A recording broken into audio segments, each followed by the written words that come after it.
প্রতিবেদনে বলা হয়েছে, ইরানে হামলা শুরুর নেপথ্যে রয়েছে ইসরায়েল ও সৌদি আরব। দেশ দুইটির চাপেই ইরানে হামলা শুরু হয়েছে বলে রিপোর্টে বলা হয়েছে।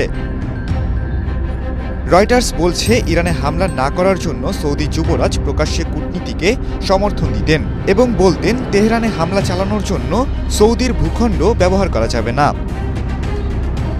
কিন্তু মার্কিন প্রেসিডেন্ট ডোনাল্ড ট্রাম্পের সাথে কথা বলার সময় ইরানে হামলা নিয়ে ভিন্ন কথা বলতেন সৌদি যুবরাজ। তিনি ট্রাম্পকে সতর্ক করতেন, ইরানে হামলা চালাতে যুক্তরাষ্ট্র পদক্ষেপ না নিলে পরিণতি খারাপ হবে। দুইটি সূত্র রয়টার্সকে জানিয়েছে, ইরানে হামলা শুরুর কিছুক্ষণ আগে খামেনি নিরাপদ একটি স্থানে তার দুই সিনিয়র উপদেষ্টা আলী লারিজানি এবং আলী শামখানির সঙ্গে বৈঠক করছিলেন। এরপরেই সেখানে অতর্কিত হামলা চালায় ইসরায়েল যুক্তরাষ্ট্র। এদিকে ওয়াশিংটন পোস্ট তেহরানে হামলা ইস্যুতে সৌদি ও ইসরায়েলের একই অবস্থানের জন্য তাদেরকে মধ্যপ্রাচ্যের অস্বাভাবিক মার্কিন মিত্র জুটি হিসেবে উল্লেখ করেছে।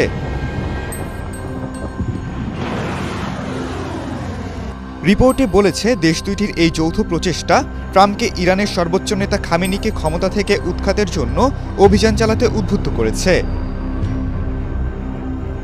রিপোর্টে আরও বলা হয়েছে, ইসরায়েল সৌদির চাপেই ট্রাম্প ইরানে হামলা শুরু করেছে। ইরানে হামলা শুরু করার জন্য ট্রাম্পের সঙ্গে একাধিকবার কথা বলেছেন সৌদি যুবরাজ, অথচ প্রকাশ্যে তিনি ভিন্ন কথা বলতেন। যুবরাজ সালমান ইরানের প্রেসিডেন্ট মাসুদ পেজেশকিয়ানকে বলেছিলেন, তেহরানে হামলার জন্য সৌদি আরব তার আকাশসীমা বা ভূখণ্ড ব্যবহার করতে দেবে না। অন্যদিকে মার্কিন কর্মকর্তাদের যুবরাজ বলতেন, মধ্যপ্রাচ্যে ওয়াশিংটন যদি তাদের উল্লেখযোগ্য সামরিক শক্তি ব্যবহার না করে, তাহলে ইরান আরও শক্তিশালী এবং বিপজ্জনক হয়ে উঠবে। খালিদুল ইসলাম তানভীর, এটিএন বাংলা।